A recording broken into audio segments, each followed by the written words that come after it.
Hello students, myself Suraiya sir, સંચાલક Tapasvi classes. Online શિક્ષણમાં તમારું સ્વાગત કરું છું. હવે ધોરણ 11નું આંકડાશાસ્ત્ર તમારું હું લેવાનો છું, સ્ટેટિસ્ટિક. એટલે 11મા ધોરણમાં જે સ્ટેટિસ્ટિક આપણે ભણવાના છીએ, જે એના ટોપિક તમે ઓલરેડી 10મા ધોરણના મેથ્સ સબ્જેક્ટમાં ઓલરેડી આ બધું આવી જ ગયું છે. એટલે હવે બધું એ ડિટેલમાં આપણે એનો અભ્યાસ કરવાનો છે. મધ્યસ્થ, બહુલક, આ બધું જે તમે 8, 9, 10ની અંદર પણ મેથ્સ સબ્જેક્ટમાં આ બધું શીખી ગયા છો. તો ધોરણ 11 આંકડાશાસ્ત્ર, જેની અંદર કુલ 9 ચેપ્ટર છે, બરાબર. અને એની એક ટેક્સ્ટ બુક તમારે લેવાની રહેશે અને 200 પેજની ફેર બુક કંઈ બનાવી લેજો. જ્યારે સ્કૂલ કે ક્લાસ રીઓપન થાય ત્યારે એ તમારી પાસે બધું લખાણ વ્યવસ્થિત હોય તે જરૂરી છે. તો ધોરણ 11 આંકડાશાસ્ત્રની આપણે શરૂઆત કરીએ. હવે એની અંદર આપણે સૌપ્રથમ ચેપ્ટર નંબર 3ની શરૂઆત કરીએ છીએ. ચેપ્ટર નંબર 3 શા માટે, પહેલા તમને જરા એ ક્લિયર કરી દઉં. ચેપ્ટર નંબર 3 છે એ થોડું પ્રેક્ટિકલ સમ એની અંદર આવે છે, તમને થોડું ઓનલાઈન સમજાવવામાં વધારે ઈઝી પડે. પહેલું ચેપ્ટર અને બીજું ચેપ્ટર છે એની અંદર થોડા થિયરિકલ પાર્ટ છે અથવા ગ્રાફિકલ મેથડ છે. હવે એને કારણે થાય શું કે તમને થિયરી અત્યારે ઓનલાઈન સમજાવવામાં તમે પોતે પણ બોર થાવ અને એ થોડું મુશ્કેલી પણ થાય. એટલે આપણે અત્યારે ચેપ્ટર નંબર 3ની શરૂઆત કરીએ છીએ.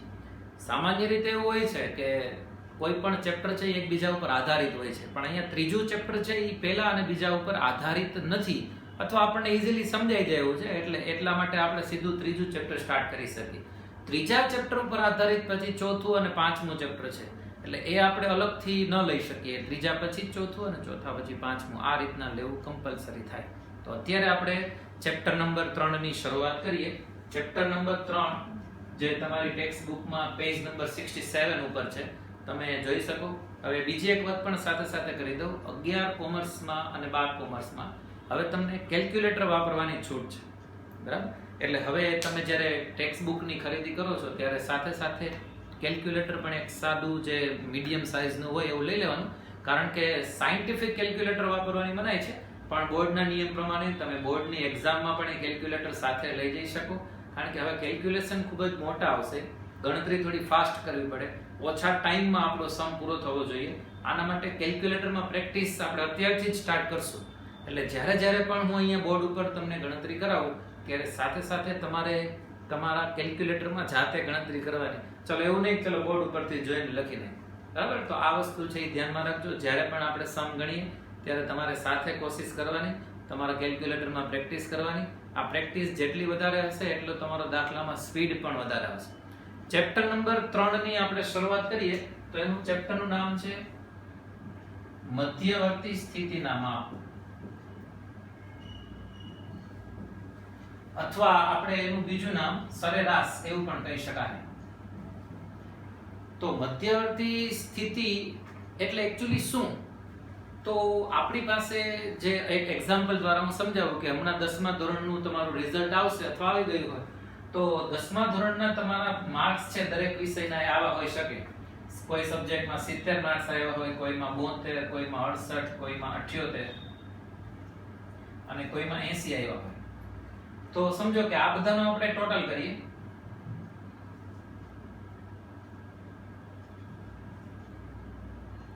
થોડું સમજવા માટે આપણે ડિજિટ્સ આવા રાખીએ એટલે થોડું કમ્પેરિઝનમાં ઈઝી થઈ જાય.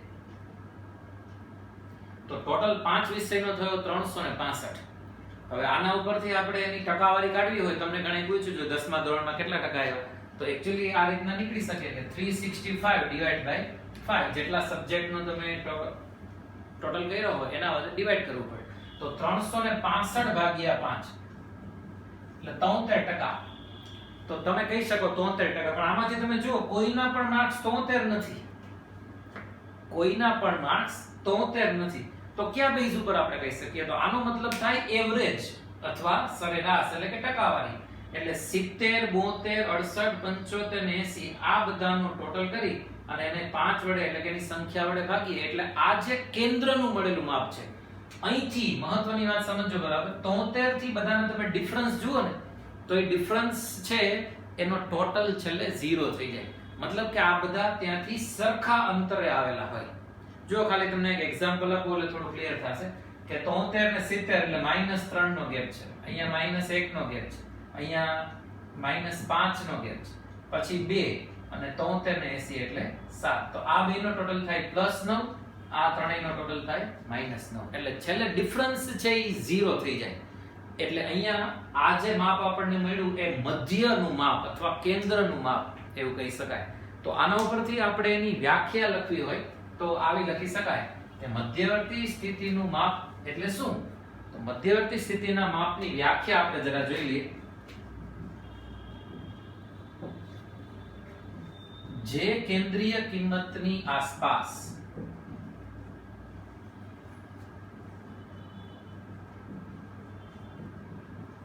ચલની કિંમતો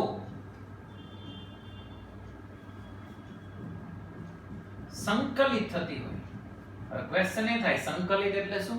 સંકલિત એટલે એકઠું થવું અથવા ભેગું થવું, કેન્દ્રમાં બધા મળતા હોય. જે કેન્દ્રીય કિંમતની આસપાસ ચલની કિંમતો સંકલિત થતી હોય તેને મધ્યવર્તી સ્થિતિનું માપ અથવા સરેરાશ કહે છે. એટલે મેઇન ટોપિક અહીંયા છે આ કેન્દ્રીય કિંમતની આસપાસ ચલની કિંમતો સંકલિત, કેન્દ્રમાં એકઠી થતી હોય, ભેગી થતી હોય, તો એને આપણે અહીંયા મધ્યવર્તી સ્થિતિ અથવા બીજું નામ સરેરાશ. સામાન્ય રીતે સરેરાશ એટલે આપણા મગજમાં એવું જ હોય ટકાવારી એટલે સરેરાશ. હકીકતમાં ટકાવારી એટલે જ સરેરાશ એવું નહીં. સરેરાશના ઘણા બધા નામ છે, સરેરાશના ઘણા બધા માપ છે, પણ વ્યવહારમાં સૌથી વધુ પ્રચલિત મધ્યક છે. એટલે આપણને એવું જ લાગે કે સરેરાશ એટલે એનું બીજું નામ મધ્યક. તો આ પેજ નંબર 68 ઉપર આની ડેફિનેશન આપેલી છે, એ જરા તમે અંડરલાઈન કરી લેજો, ત્યારે સ્ક્રીનશોટ પાડી અને લખી પણ શકો. જે કેન્દ્રીય કિંમતની આસપાસ ચલની કિંમતો સંકલિત થતી હોય તેને મધ્યવર્તી સ્થિતિનું માપ અથવા સરેરાશ કહે છે. હવે એના ઉપરથી આપણે એના સરેરાશમાં કયા કયા માપ આવશે એનો આપણે અભ્યાસ કરવાનો છે. એના નામ લખીએ તો સરેરાશની અંદર આપણે અહીંયા આ ચેપ્ટરની અંદર મેઇન 3 ટોપિક ભણવાના થાય. એટલે સરેરાશના જુદા જુદા માપ, એની અંદર પહેલું છે મધ્યક અથવા બીજું નામ આપણે એનું કહી શકીએ. સામાન્ય રીતે તો મધ્યક તરીકે જ ઓળખાય, પણ આખો એનો વર્ડ થાય એરિથમેટિક મીન, મતલબ કે સમાંતર મધ્યક. અત્યારે આપણે જે હમણાં 10મા ધોરણના પર્સન્ટેજ તમારા કાઢીને તમને એક્ઝામ્પલ સમજાવ્યું એ સમાંતર મધ્યકનું ઉદાહરણ થાય. પછી બીજો ટોપિક છે મધ્યસ્થ અને સ્થાનીય સરેરાશના માપ. અને ત્રીજો ટોપિક છે બહુલક. તો મેઈન આપણે આ ચેપ્ટરની અંદર આ 3 ટોપિક ભણવાના છે કે જેની આપણે ચર્ચા બહુ ડિટેલમાં કરશું. આમ તમને હવે નામ યાદ આવી ગયા હશે કે આ બધું તમે 8, 9 અને 10 માં ક્યાંય ને ક્યાંય મેથ્સના પાર્ટ તરીકે ભણી ગયા છો. તો હવે આના ઉપરથી આપણે આ બધા જ ટોપિક બહુ ડિટેલમાં, ઘણું મોટું ચેપ્ટર છે, લગભગ 1.5-2 મહિના ચાલે એવું ચેપ્ટર છે, તો એ આપણે એનો ઉપયોગ કરી શકીએ. બરાબર? મધ્યક, મધ્યસ્થ અને બહુલક. તો આ ત્રણેય ટોપિક આપણે બહુ ડિટેલમાં ભણવાના છે. તો એક એક સ્ટેપ આપણે વારાફરતી લેતા જઈએ. તો પહેલા જે કંઈ આપણે ચર્ચા કરશું એ મધ્યકની હશે, એટલે કે સમાંતર મધ્યક. પછી એ પૂરું થાય, પછી મધ્યસ્થ અને પછી બહુલક. એટલે આ રીતે આપણે ટોપિક વાઇઝ આગળ ભણીએ છીએ. તો હવે આપણે શરૂ કરીએ છીએ મધ્યક અથવા સમાંતર મધ્યક. તો મધ્યક ની વ્યાખ્યા પહેલા જોવી હોય તો એના માટે હું તમને જરા યાદ કરાવું પહેલા કે આવી કંઈક ફોર્મ્યુલા તમને આવડે છે. જોજો, x બાર બરાબર સિગ્મા x અપોન n. આવું તમે થોડું ઘણું ભણી ગયા છો એટલે યાદ પણ છે. આને બોલાય સિગ્મા x. સિગ્મા x નું ગુજરાતી કરવું હોય તો શું થાય? સિગ્મા એટલે સરવાળો, x એટલે અવલોકનો અથવા ચલ, તો આને કહેવાય અવલોકનોનો સરવાળો. n ને શું કહેવાય? અવલોકનની સંખ્યા. તો હવે જુઓ જે તમે આના ઉપરથી આ સૂત્રનું ગુજરાતી બોલવું હોય તો આવું થાય: અવલોકનોના સરવાળાને અવલોકનની સંખ્યા વડે ભાગતા જે કિંમત મળે તેને શું કહેવાય? મધ્યક કહેવાય. તો હવે આ જે વસ્તુ ઉપરથી આપણે એની વ્યાખ્યા પાકી કરી લે. એટલે સૂત્ર તમને યાદ હોય, સૂત્ર આવડતું હોય તો વ્યાખ્યા છે એ પાકી નહીં કરવી પડે. જુઓ જો મધ્યકની વ્યાખ્યા આવી થાય: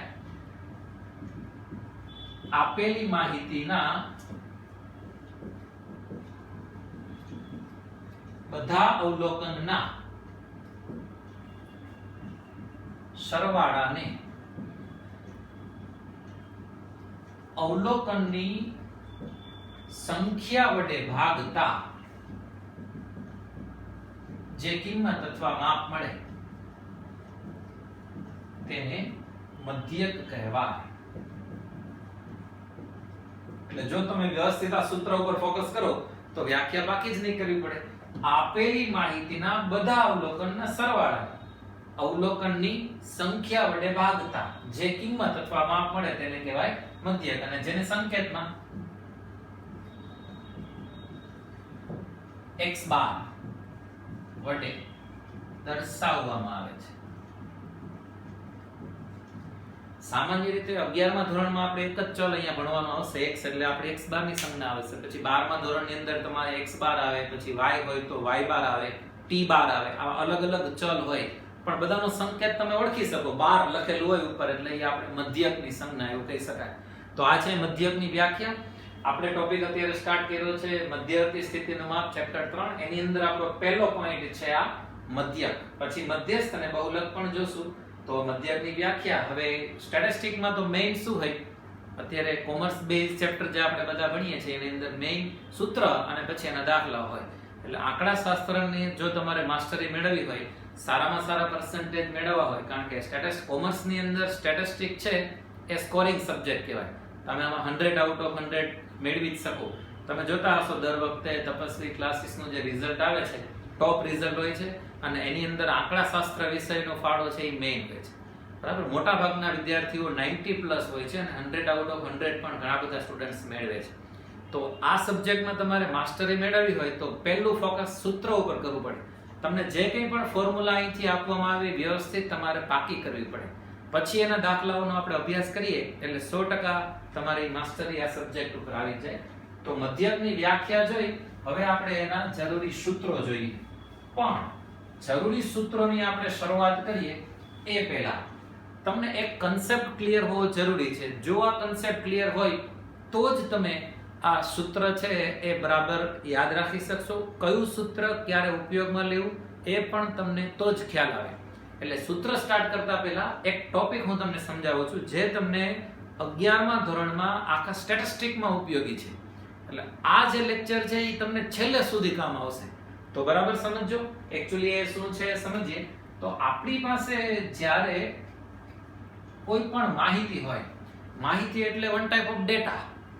હવે સ્ટેટિસ્ટિકમાં હોય મેઇન શું, આંકડા શાસ્ત્ર કહેવાય. તો આંકડાઓનું શાસ્ત્ર એટલે અહીંયા પહેલું કામ હશે આંકડાઓને એકઠા કરવા.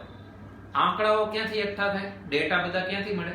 તો જે સમૂહ હોય, વિદ્યાર્થીઓનો સમૂહ હોય, વ્યક્તિઓનો સમૂહ હોય, ઔદ્યોગિક એકમોનો સમૂહ હોય, ખેતરોનો સમૂહ હોય, આ બધા પાસેથી ડેટા એટલે કે આંકડાઓ મેળવવામાં આવે. વિદ્યાર્થીના ગુણ મેળવવામાં આવે, વ્યક્તિ જે એની આવક અથવા એના ખર્ચા કેટલા છે એ મેળવવામાં આવે, ઔદ્યોગિક એકમો કેટલું ઉત્પાદન કરે છે તે મેળવવામાં આવે, ખેતરોમાં કેટલું પાકનું ઉત્પાદન થાય છે તે મેળવવામાં આવે. આ બધા આંકડાઓ મેળવવામાં આવે. હવે એ જે આંકડાઓ મળે એને કહેવાય માહિતી એટલે કે ડેટા અથવા ડાટા, DATA આવું તમે કહેતા હો. હવે માહિતી જ્યારે આપણી પાસે સૌપ્રથમ આવે, એકઠી કરેલી માહિતી આવે ત્યારે એ માહિતી છે એ અવર્ગીકૃત હોય. અવર્ગીકૃત માહિતી એટલે કે ગોઠવ્યા વગરની માહિતી હોય. ખાલી એક એક્ઝામ્પલ આપો એટલે તમને ખ્યાલ આવે કે કોઈ પણ આપણે દાખલા તરીકે ક્લાસ ચાલુ હોય અને હું તમને બધાને પૂછું કે 10મા ધોરણના તમારા પર્સન્ટેજ કેટલા, તો આપણે જે આપણા ક્લાસના 30-40 વિદ્યાર્થીઓ બેઠા હોય એ બધાને ડેટા પૂછીએ એટલે આવી રીતે આપણને કોઈ અંદાજિત જવાબ આપે કે ચલો મારે 70 આવ્યા છે, કોઈને 62 આવે, કોઈને 68 આવે, કોઈને 80 આવે, કોઈને 88, કોઈને 90. 10મા ધોરણમાં 90% હોય અને કોમર્સ રાખે એવા ઘણા વિદ્યાર્થીઓ હોય. એટલે આવું બની શકે કે 88 અને 90% વાળા પણ તમારી સાથે બેઠા હોય. હવે પેલા જેવું નથી રહ્યું ચલો 90% આવે એટલે સાયન્સ જ રાખો, બરાબર. હવે 10મા ધોરણમાં 90%, 92%, 94% વાળા વિદ્યાર્થીઓ પણ અત્યારે આપણી પાસે 12મા ધોરણમાં ભણે છે કે જેને 10મામાં 94% આવ્યા હોય અને કોમર્સ સિલેક્ટ કર્યું હોય અને અત્યારે 12મા ધોરણમાં ચાલે છે. 12મા વાળા વિદ્યાર્થીઓને પણ આપણે આ જ રીતે ઓનલાઈન જ ટીચિંગ આપીએ છીએ, બરાબર. તો આવું બની શકે કે તમે જ્યારે બેઠા હો ત્યારે તમારી સાથે 90% વાળા 92 કોઈને આવ્યા હોય, કોઈને 82 આવે, કોઈને 52 હોય, 46, 50, 60, 70, 75, 62 તો આ તમે ડેટા જુઓ અત્યારે ગોઠવ્યા વગરના છે. 62 બે વારે આવી શકે, કોઈ ચડતા ક્રમમાં ઉતરતા ક્રમમાં કોઈ ડેટા નથી. બધા વિદ્યાર્થીઓને આપણે પૂછતા જ લખી નાખ્યું.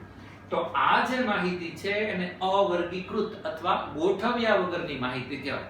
તમારી પાસે જે રકમ આવે એમાં એક પ્રકાર આ હોય, આવી રકમ હોય કે જેમાં માહિતી આડાઅવળી આપેલી હોય, ગોઠવેલી ના હોય, અથવા ઘણીવાર કોઈ અવલોકન રિપીટ થતું હોય, ઘણી વખત વચ્ચેના કોઈ અવલોકન ન પણ હોય. તો આવી માહિતીને ગોઠવ્યા વગરની અથવા અવર્ગીકૃત માહિતી કહેવાય. હવે આપણે એ માહિતીને ગોઠવીએ તો એવી માહિતીને કહેવાય વર્ગીકૃત માહિતી. વર્ગીકૃત માહિતી એટલે ગોઠવેલી માહિતી.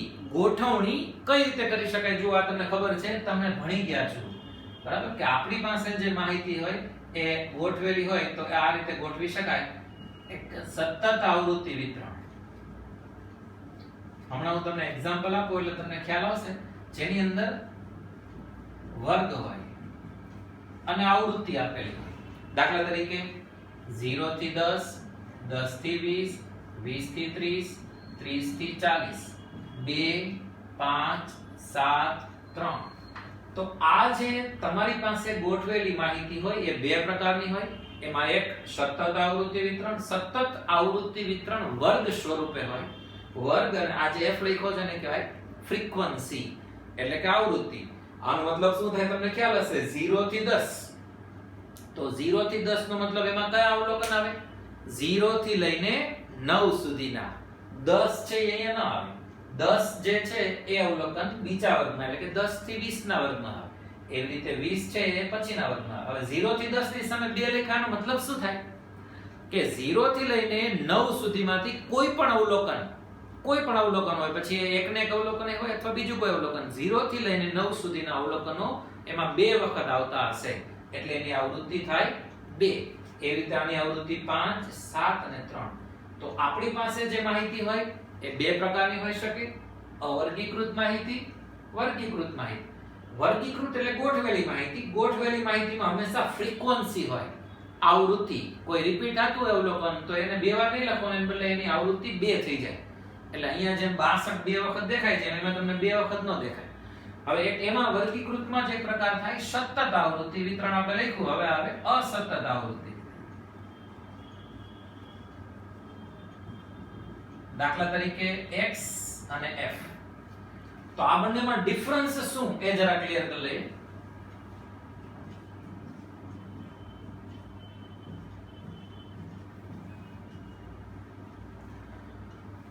હવે આ બંનેમાં ડિફરન્સમાં તમે એક વસ્તુ જુઓ. અહીંયા f છે, અહીંયા પણ f છે.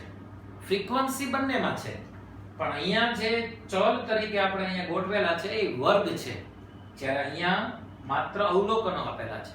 એટલે સમજો 10 ની સામે 2 લખ્યા તો એનો મતલબ 10 પોતે જ બે વખત આવે છે, બીજું કોઈ અવલોકન એના પછી રિપીટ થાય નહીં. જ્યારે અહીંયા 0 થી 10 લખ્યા એટલે કે 0 થી 9 માંથી કોઈ પણ અવલોકન બે વખત આવતું.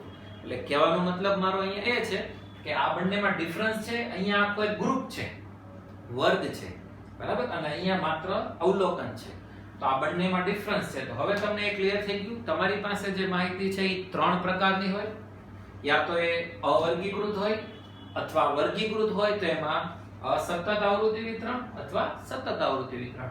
આવૃત્તિ વિતરણ હોય એટલે ફ્રીક્વન્સી તો બંનેમાં હોય, પણ અહીંયા વર્ગ હોય જે ગ્રુપ સ્વરૂપે, જોડી સ્વરૂપે જોવા મળે, સતત સાચે હોય કપલમાં, એટલે એને બોલાય સતત આવૃત્તિ વિતરણ. અને આ જે છે એ અસતત આવૃત્તિ વિતરણ એટલે એકલા હોય, જેના હજી મેરેજ બાકી હોય આપણે એવું કહી શકીએ, જેને કહેવાય અસતત આવૃત્તિ વિતરણ, એકલા બરાબર. તો આપણી પાસે જો આ વસ્તુ ક્લિયર હોય કે તમારી પાસે જે રકમ છે કયા પ્રકારની છે, તો એના આધારે પછી આપણે ડિસાઈડ કરી શકીએ કે હવે આપણે કયું સૂત્ર ઉપયોગમાં લેવું. અવર્ગીકૃતનું લેવું, અસતત આવૃત્તિ વિતરણનું લેવું કે સતત આવૃત્તિ વિતરણનું લેવું. તો આના ઉપરથી હવે આપણે સૂત્રનો અભ્યાસ કરશું. પણ ફરીવાર સૂત્ર આપણે સ્ટાર્ટ કરીએ એ પહેલા તમારી પાસે આ વ્યવસ્થિત લખેલું હોવું જોઈએ. એટલે જરૂર પડે તો આનો સ્ક્રીનશોટ લઈ લો, વ્યવસ્થિત લખી નાખો, ઉદાહરણ ખાસ લખજો એટલે તમે ગમે ત્યારે જુઓ તો ખ્યાલ આવે. પણ ફરીવાર આ વસ્તુ તમને સ્ટેટિસ્ટિકમાં આગળ સુધી ઉપયોગી છે, એટલે બરાબર સમજી લેવાનું. હજુ ક્યાંય મુશ્કેલી થતી હોય તો ફરીવાર રિપીટ લેક્ચર કરી લેવાનું. અને હવે આપણે આના ઉપરથી એના સૂત્રની ચર્ચા કરીએ મધ્યકના જરૂરી સૂત્રો. બરાબર, તો એ સૂત્રો આપણે લખીએ છીએ. તો હેડિંગ લખજો હવે, મધ્યકના જરૂરી સૂત્રો.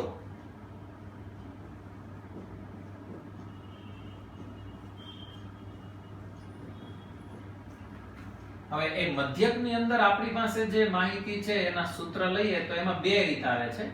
મધ્યકનો અભ્યાસ કરવાની મુખ્ય બે મેથડ, સીધી રીત અને બીજું એક તમે શીખી ગયા છો ધારેલા મધ્યકની રીત, એઝ્યુમ્ડ મીન મેથડ એવું કહેવાય, અથવા એને આપણે અહીંયા ટૂંકી રીત એવા નામથી પણ ઓળખીશું.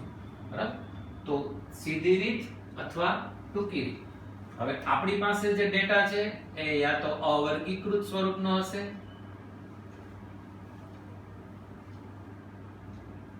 અથવા અસતત સ્વરૂપનો હશે અને અથવા સતત સ્વરૂપનો હશે. બરાબર, અસતત આવૃત્તિ વિતરણ અને સતત આવૃત્તિ વિતરણ.